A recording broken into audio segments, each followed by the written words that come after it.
Welcome to Bookmarks Educare. Now we will do some previous year question from CBSE, NCERT questions, ISC. Okay. First problem, वो assertion reasoning वाला क्या होता है? Assertion एक है, reasoning एक है, ठीक है? We have to opt out which one this statement is correct. Okay. So assertion is the enthalpy of mixing is equal to 0 for an ideal solution. And for an ideal solution, the reason the interaction between solute and solvent molecule is stronger than the interaction between solute or solvent molecules. This is the year question.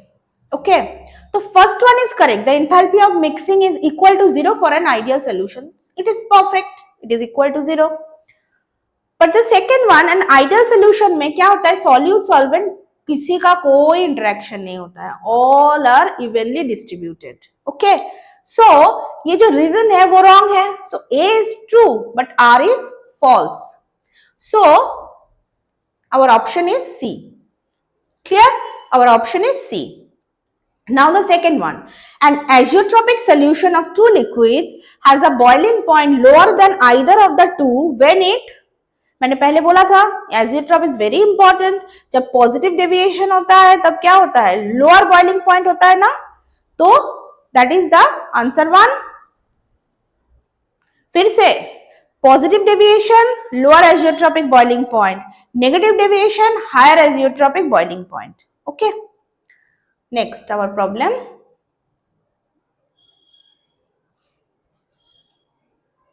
This is very important. This is from NCERT. Okay. Concentrated nitric acid का percentage strength दिया है, ये aqueous solution में बोला गया है. Then इसमें क्या है? You have to, what should be the molality of the solution? You have to calculate.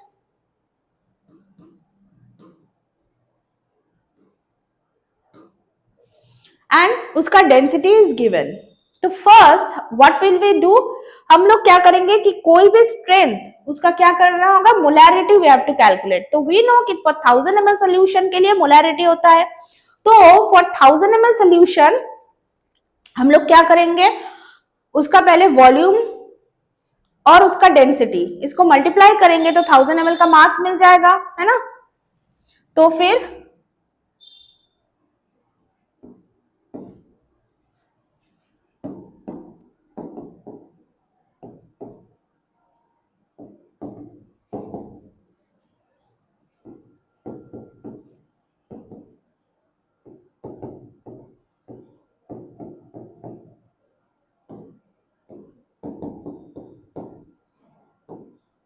That is this.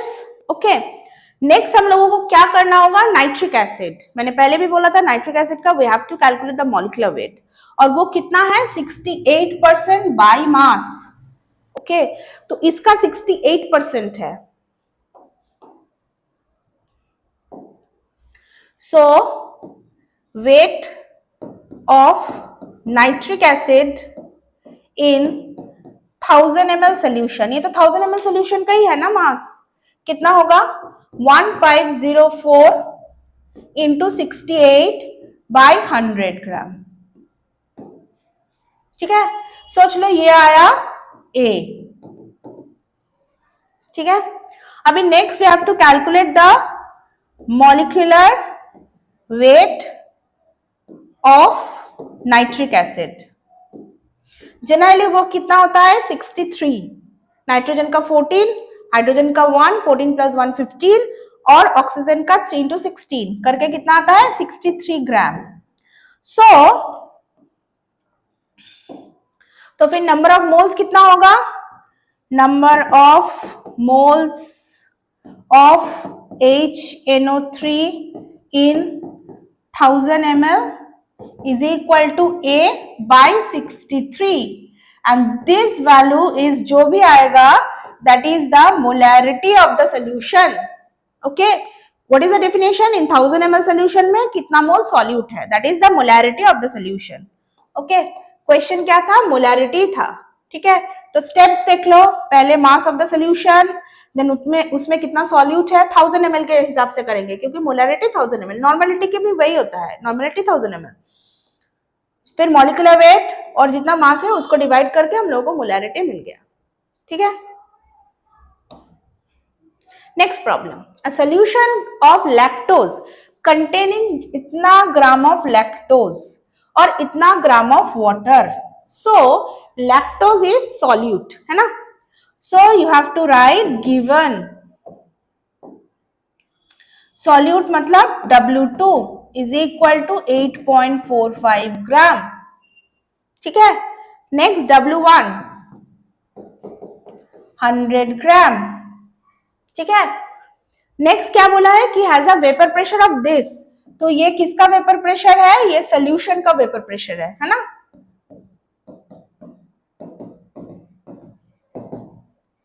If the vapour pressure of the pure water that is 0 is equal to 4.579 mm mercury, हाँ इसमें भी होगा mm mercury,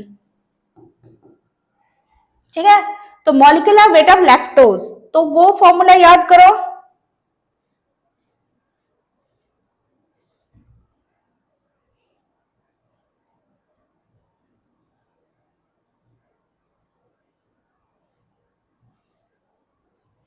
ये याद आया कि molecular mass is equal to this. अभी इसी फॉर्मूला को हम लोग लगाएंगे अपने काम पे अभी। तो फिर क्या है इन जनरल,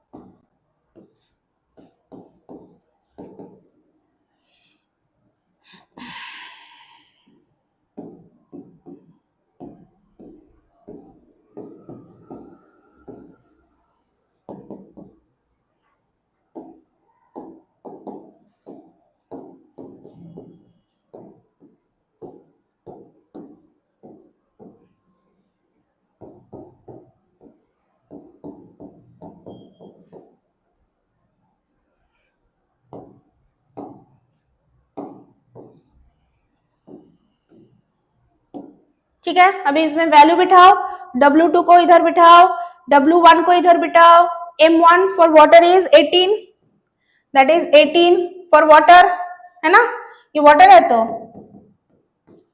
अच्छा P नॉट 4.579, PS इज 4.559, तो इसको वैल्यू बिठाओ तो you will get the molecular weight of the lactose.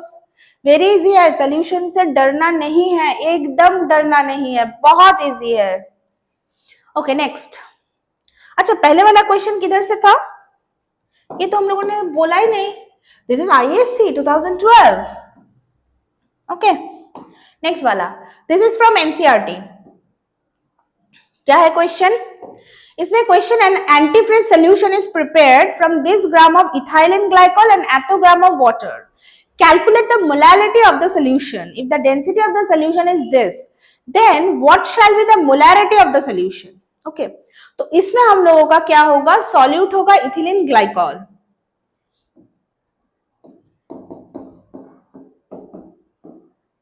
Ethylene glycol, W1 कितना है 200 ग्राम, ठीक है।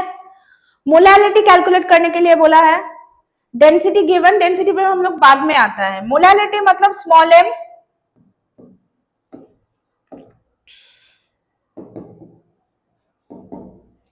मोलैलिटी मतलब स्मॉल m, वो किस में आता है, मोलैलिटी मतलब हम लोगों ने पहले भी किया, W2 into 1000 divided by W1 into M2, ठीक है।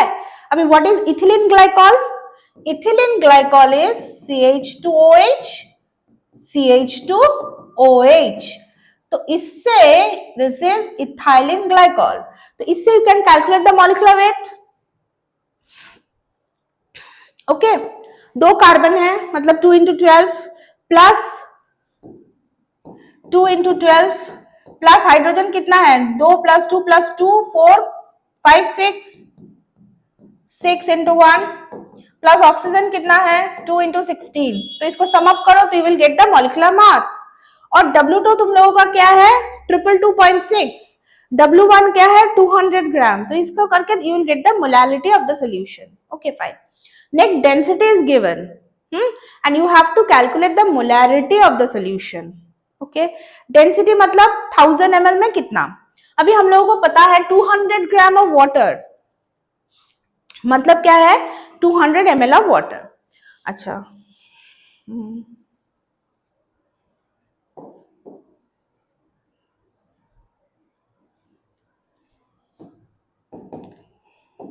density is equal to 1.072.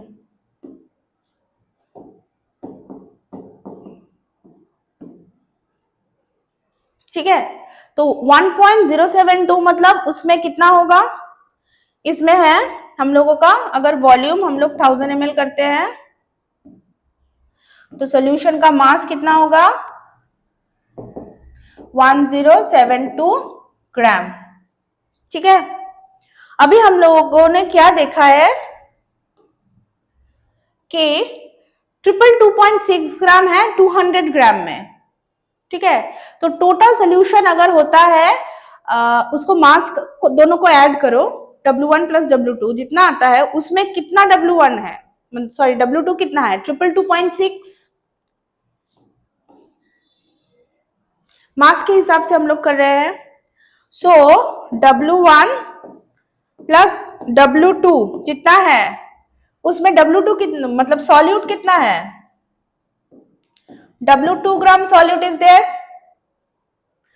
अभी टोटल मास 1072 ग्राम है, इसमें कितना होगा W2 bye W1 plus W2 into 1072 ग्राम, तो इतना सॉल्यूट है. अभी इतना सॉल्यूट का हम लोग मॉलिक्यूलर मास से डिवाइड कर देते हैं, इधर जो मॉलिक्यूलर मास निकला है दैट इज तो M2 ना. ठीक है, तो फिर ये किसका है, ये 1000 ml सोल्यूशन का तो है ना. तो फिर इसको अगर हम लोग जो आता है उसको W2 bye W1 plus W2 into 1072 ये पूरा को बाय M2 कर देते हैं, तो फिर ये कितना होगा 1000 ml सोल्यूशन में जितना नंबर ऑफ मोल है दैट इज द मोलैरिटी. फिर से देख लो, चेक कर लो, पहले क्या था you have to calculate the molarity of the solution, वो तो इजी था W2 W1 गिवन और इथिलीन ग्लाइकॉल का ये फॉर्मूला है, इसे मॉलिक्यूलर वेट गिवन, तो you can calculate this from this formula. Now next to molarity. For molarity we have to find out for 1000 ml solution का mass कितना होता है, वो तो हम लोगों ने कर दिया 1000 ml सोल्यूशन का मास. ठीक है, अभी जो हम लोगों के पास डेटा है कि दिस मिक्स विद दैट, तो ये प्लस ये अगर total mass of the solution है उसमें से कितना इथिलीन ग्लाइकॉल है W2 ग्राम, तो वही किया हम लोगों ने W1 प्लस W2 जो पूरा सोल्यूशन है उसमें W2 ग्राम सॉल्यूट है. तो अभी हम लोगों के डेंसिटी के ये हिसाब से जो आया है ये वाला वॉल्यूम इनटू डेंसिटी, तो फिर 1000 ml का मास कितना है 1072 ग्राम, तो 1072 ग्राम 1000 ml का मास, उसमें सॉल्यूट कितना है W2 divided by W1 plus W2, just unitary method nothing else. Okay, फिर ये जो मास आया उसको डिवाइडेड बाय मॉलिक्यूलर वेट कर देते हैं तो मोलैरिटी हो जाएगा, क्योंकि मोलैरिटी मतलब 1000 ml सोल्यूशन में जितना मास है. ठीक है, next this one is very important, this is for ideal solution. Okay, ideal solution में क्या क्या गिवन है पहले वो देखते हैं हम लोग. हाँ, गिवन क्या है, this is from NCERT.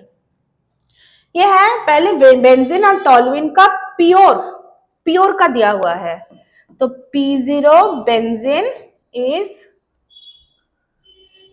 50.71 mm pressure. Okay, and P0 toluene is equal to 32.06 mm mercury pressure. Okay, अभी कितना कितना क्या है, W of benzene is equal to 80 gram and W of toluene is equal to 100 gram. ठीक है, तो at first we have to calculate the number of mole and mole fraction. We know that molecular weight of benzene C6H6 benzene का formula है Benzene is C6H6 and toluene is C6H5CH3. So you can calculate the molecular mass. तो हम लोग इसको ऐसे ले लेते हैं, molecular mass of benzene को हम लोग A पकड़ के चलते हैं और molecular mass of toluene को हम लोग B पकड़ के चलते हैं, ठीक है। तो first we have to calculate the number of moles and then mole fraction. That means अगर हम लोग इसको सिंप्लीफाई करते हैं कि x of benzene is equal to क्या होगा, n of benzene by n of benzene plus n of toluene, है ना। n किधर से मिलेगा, यू तो नो ना, गिवन मॉलिक्यूलर मास, ये जो w benzene divided by m benzene करोगे तो तुम लोगों को मिल जाएगा number of mole of benzene, okay. और number of mole of toluene कैसे मिलेगा, ये टॉलुइन का मास जो है उसको डिवाइडेड करोगे मॉलिक्यूलर मास से, then you will get that, okay. तो ये हो गया मोल फ्रैक्शन ऑफ बेंजीन। अभी mole fraction of toluene is equal to number of toluene divided by number of benzene plus number of toluene, दोनों का mole fraction मिल गया। अभी solution का टोटल वेपर प्रेशर कितना है, उसके लिए हम लोग क्या करते हैं, हम लोग करते हैं P solution is equal to, क्या करेंगे हम लोग, x of benzene into P of benzene pure का plus x of toluene into P of toluene pure का, vapour pressure of toluene pure का, और ये हो गया तुम्हारा vapour pressure of benzene pure का और इंडिविजुअल मोल फ्रैक्शन। ये हो गया पूरा सॉल्यूशन का। अभी क्वेश्चन क्या है, क्वेश्चन बोला है calculate the mole fraction of benzene in vapour phase, vapour phase में बेंजीन का मोल फ्रैक्शन, ये तो सॉल्यूशन का हुआ। अभी वेपर फेज में जो मोल फ्रैक्शन होता है उसको Y से डिनोट किया जाता है, तो Y ऑफ बेंजीन क्या होगा,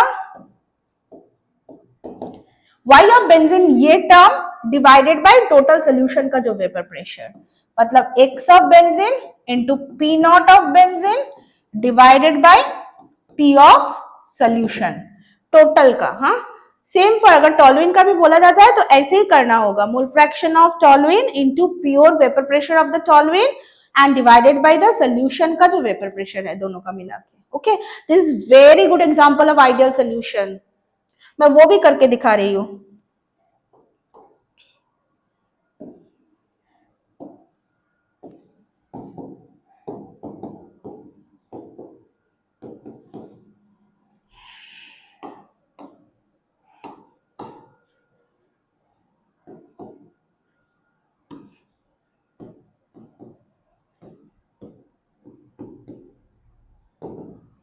okay, so for ideal solution कैसे होगा, for ideal solution at first two component का मास गिवन, दोनों का पहले मॉलिक्यूलर वेट निकाल के दोनों का नंबर ऑफ मोल कैलकुलेट करके मोल फ्रैक्शन कैलकुलेट करो, देन देखो दोनों का अगर प्योर का वेपर प्रेशर इज गिवन और not, if given put it down, then solution का निकालो।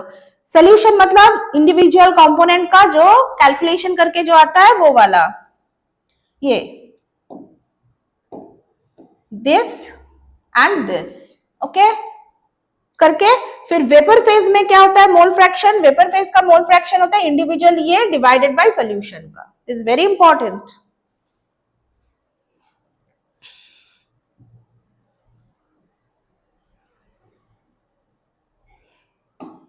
Now next question, when two, this is I think from abnormal colligative property, this is ISC 2023 में आया था ये वाला, ठीक है। When 2 gram of benzoic acid is dissolved in 25 gram of benzene, it shows a depression in freezing point is equal to this, shows a depression in freezing point, that is this is observed colligative property, delta depression in freezing point TF observed, ये given है, क्या क्या given है पहले वो लिखना चाहिए, that is 1.62 Kelvin, okay। Now Kf is given, that is 4.9 K, ठीक है। Now molecular weight of benzoic acid is given, M2 is 122 gram per mole। Question क्या है, percent association you have to calculate. और क्या क्या data है 2 gram of benzoic acid, that is W2 is equal to 2 gram and W1 is benzene, that is 25 gram. Now this is the depression of freezing point. We have to put the formula. The formula is delta TF. अभी ये theoretical आ रहा है, हाँ theoretical क्या है, delta TF is equal to KF into W2 into 1000 divided by W1 into M2. All data are given. You have to put all the data in it and you have to calculate that delta TF theoretical. Then you can calculate the Van 't Hoff factor I, that is delta TF observed by delta TF theoretical. Okay. Now this is association. Benzoic acid means association. So for that purpose,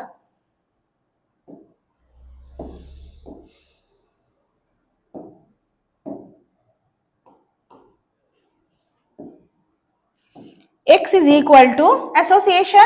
X is equal to I minus 1 by 1 by N minus 1.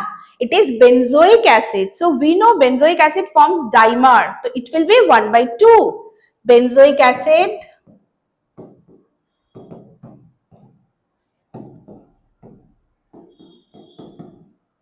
dimer. Okay. So it will be I minus 1 by this. Okay. I value you will get there. From this you will get the value of X. Take the mod value. Okay. Take the mod value.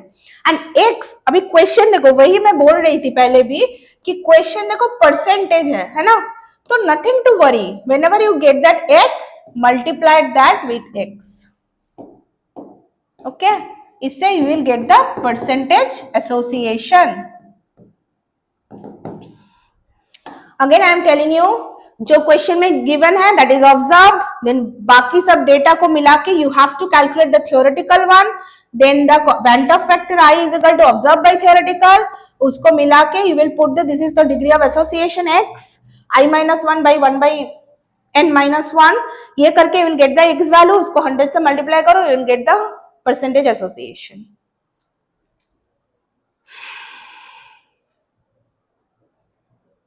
Next, a 0.01 molar aqueous solution of aluminum trichloride freezes this. Calculate the percentage of dissociation. वो association था, ये dissociation है. Same numerical. KF. अभी देखते हैं हम लोग given क्या है. ज्यादातर न्यूमेरिकल देखो CBSE ISC जब भी होता है ज्यादातर फ्रीजिंग पे ही आता है, बॉइलिंग पे खूब कम ही आता है. 1.86 केल्विन केजी पर मोल, ये जो है 0.01 मोलल, अरे वाह ये तो बोल ही दिया गया है, 0.01 molal of aluminium trichloride, aluminium trichloride. Okay, freezes at this, तो वो हो गया delta TF observed.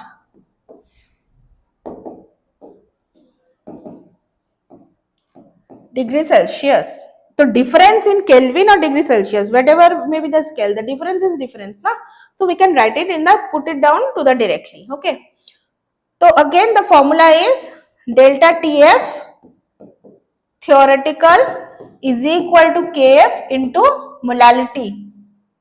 KF given, molality given, this is observed. So now we can calculate the Van 't Hoff factor observed by theoretical, है ना, उससे मिल जाएगा. Now degree of dissociation, what is that? Degree of dissociation is alpha, that is I minus 1 by N minus 1. N is the number of particles जिसमें dissociate हो रहा है. तो aluminium trichloride में वो होगा aluminium के लिए 1 aluminium 3 plus और chlorine के लिए होगा 3 Cl minus, that means total 4. तो ये होगा I minus 1 by 4 minus 1. Again percentage dissociation is there. Okay, so you have to do it like this for percentage calculation. Clear the concept? Again observed, given in the question, Theoretical, you have to calculate the given data to the main formula. Then you have to calculate the Van 't Hoff factor. Then for dissociation, you have to identify the number of particles, from that degree of dissociation, and ultimately multiplied with 100. Done?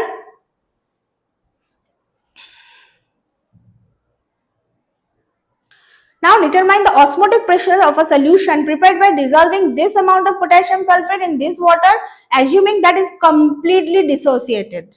So whenever potassium sulfate is completely dissociated, earlier I have told you also, I is equal to N.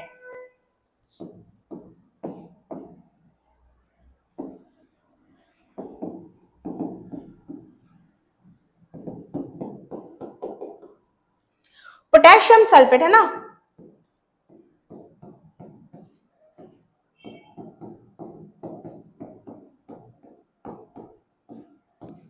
तो total 3 particle, तो I is equal to 3.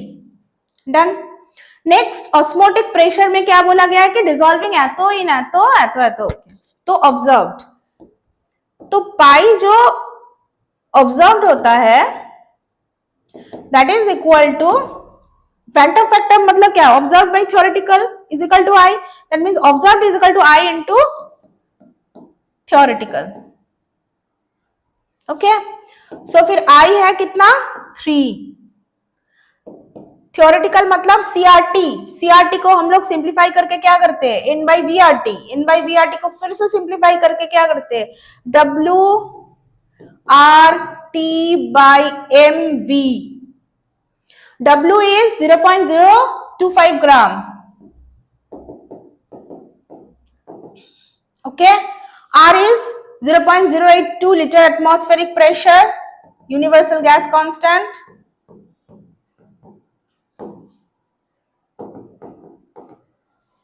Okay. T is temperature, temperature 25 degrees Celsius. That means 298 Kelvin, 273 से add कर दिया. Next mass, molecular mass, you have to osmotic pressure solution, so you have to calculate the potassium sulfate का molecular mass. You know potassium 39, sulfur potassium 39, sulfur 32, oxygen 16. इस हिसाब से you have to calculate the molecular mass of K2SO4 and the volume is 2 liter. The volume is 2 liter. Okay, पूरा बिठा दो, बिठा के you can calculate the pi observed. Okay, अच्छा molecular mass तो given है, I didn't notice that. Okay, 174 gram per mole. Okay, then you can calculate the observed. Okay, determine the osmotic pressure of a solution prepared by this, and these all are the situation. Okay.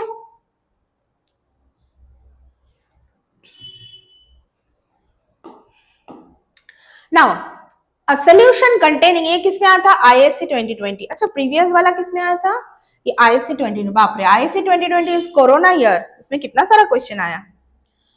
A solution containing this gram of calcium nitrate and that gram of water boils at this. Calculate the Van 't Hoff factor of the salt at this concentration. Van 't Hoff factor मतलब I calculate करना है, तो observed and theoretical दोनों चाहिए.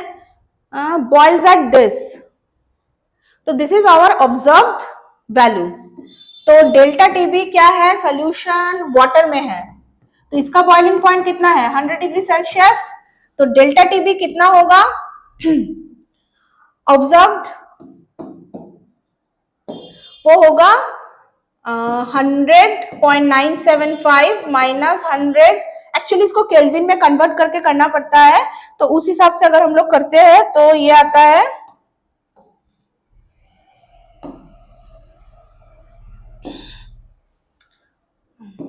373.975 minus 373, ये करने से आएगा 0.975. क्लियर. Delta TB observed. अभी W1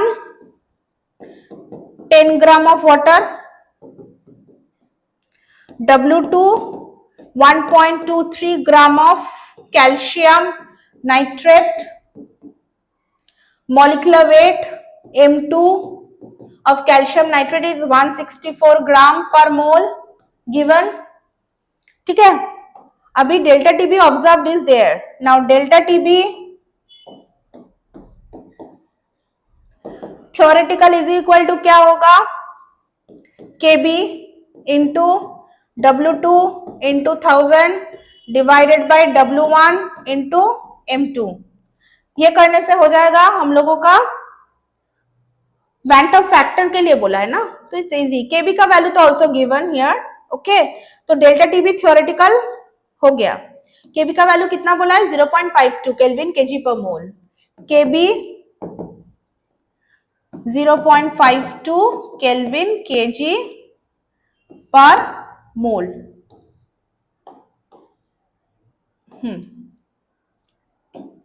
ओके, तो फिर ये हो गया हम लोग का डेल्टा टी भी थ्योरेटिकल। अभी van't of factor is equal to observed by theoretical, ये वैल्यू पुट करोगे तो हो जाएगा, है ना, हो जाएगा फिर।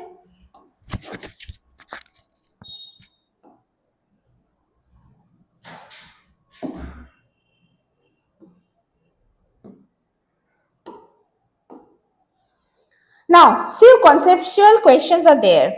We will discuss it now. First one, correct the given statement. ये कौन सी ईयर में आया था, ISC 2004 और ISC 2003 में आया था। Osmotic pressure and boiling point are colligative properties. You have to correct it. You have to correct it. Okay. Osmotic pressure and boiling points are colligative property. No, osmotic pressure and elevation of boiling point. Elevation of boiling point are the colligative properties. Okay. Next, addition of sodium chloride lowers the boiling point and freezing point. Addition of sodium chloride elevates the boiling point and lowers the freezing point. Elevates the boiling point and lowers the freezing point. Okay. Next question, out of following, ये कौन सी year में आया था, ये आया था ISC 2011। Out of following solutions one have the highest boiling point. अच्छा, अभी इसमें देखो सभी का concentrations are equal 0.1 molar. So we know that colligative property is the property governs by number of particle of solute present in a solution. So we have to check whether the solutes are dissociating or associating. Okay. So here, this is NaCl, it is dissociating with two particles. This is barium chloride, it dissociates into three particles, one barium and two chloride.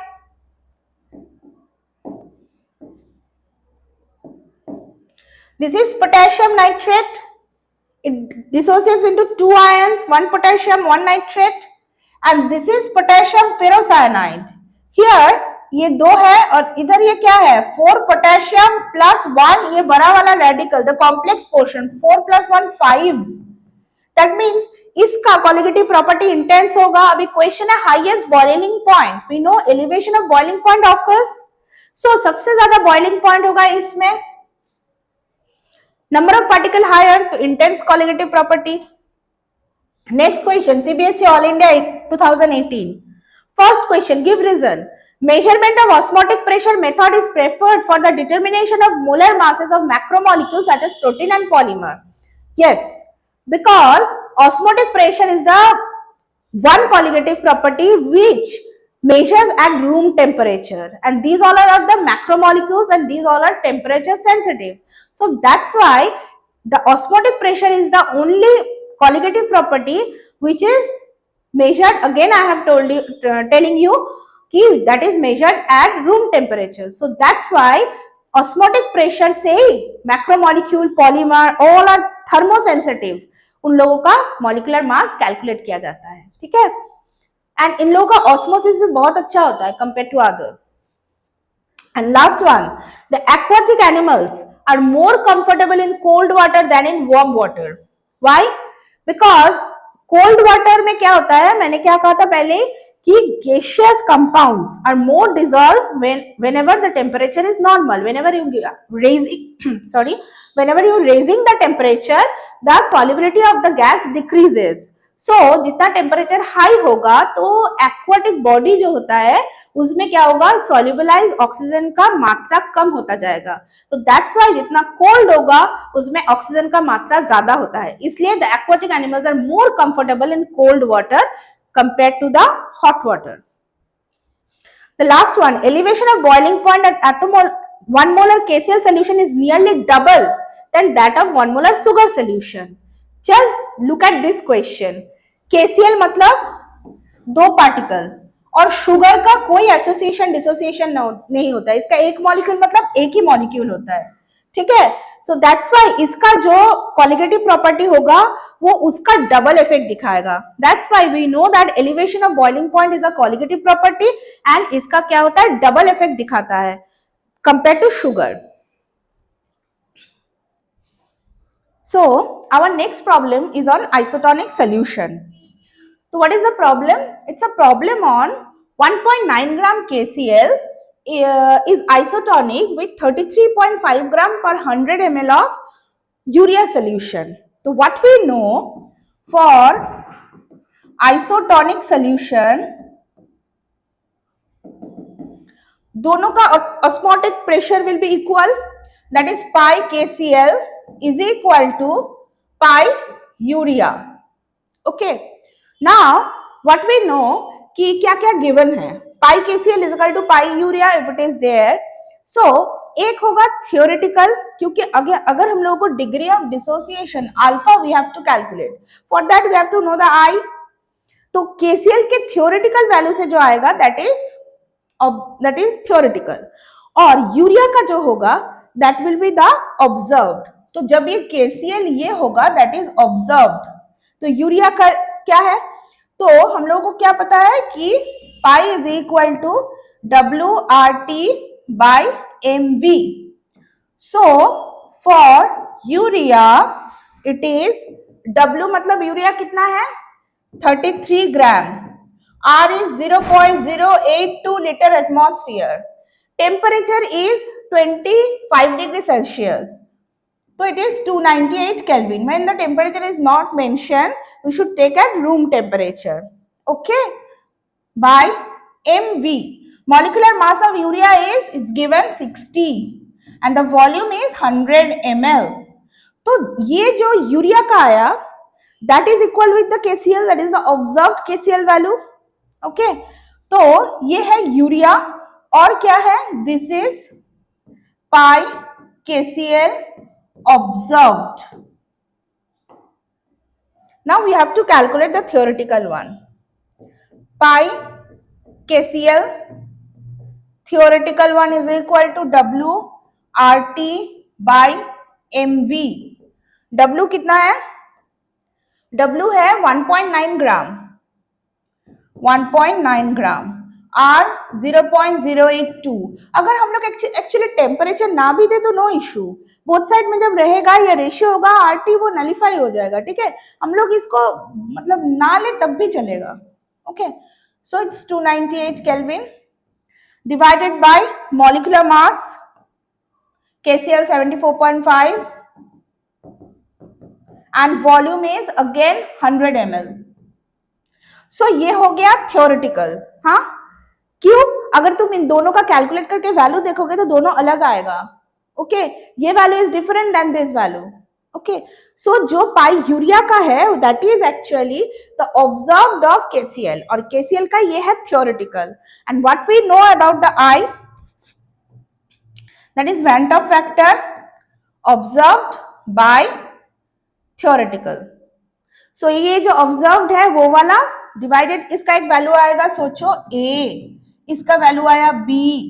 So observe by theoretical मतलब A by B, उसका एक value आया, सोच लो that is क्या बोले उसको, capital Y। Okay, सो अभी हम लोगों को क्या पता, alpha is equal to I-1 by N-1 as because it is dissociating, और KCl कितना ये में डिसोसिएट होता है, KCl है ना, दैट इज KCl। तो एक पोटेशियम उसके साथ एक Cl माइनस, सो दो पार्टिकल, तो दैट इज N, तो N दो है, I कितना है Y-1 बाई 2-1, अभी इसका कुछ वैल्यू आएगा एक अल्फा, और दैट इज क्वेश्चन क्या है, डिग्री ऑफ डिसोसिएशन. तो ये alpha directly, there is not percentage of dissociation, this is degree of dissociation. Okay, again I am telling you the पूरा प्रोसेस एक बार देख लो. इट इज मेंशन्ड हियर कि इतना gram KCl is isotonic with इतना ग्राम का urea. Okay, so जो यूरिया का ऑस्मोटिक प्रेशर होगा वो होगा observed osmotic pressure of KCl, that is given. अभी थ्योरेटिकल क्या है, थ्योरेटिकल जो KCl का जितना डेटा दिया हुआ है उससे हम लोगों ने थ्योरेटिकल का कैलकुलेट किया. ठीक है, नेक्स्ट हम लोगों को क्या पता, that is the Van't Hoff factor I is equal to observed by theoretical. कर लिए. अभी नेक्स्ट है degree of dissociation alpha, that is equal to I-1 by N-1. So हम लोगों ने वो करके डिग्री ऑफ डिसोसिएशन निकाल लिए. Okay, that's all for today.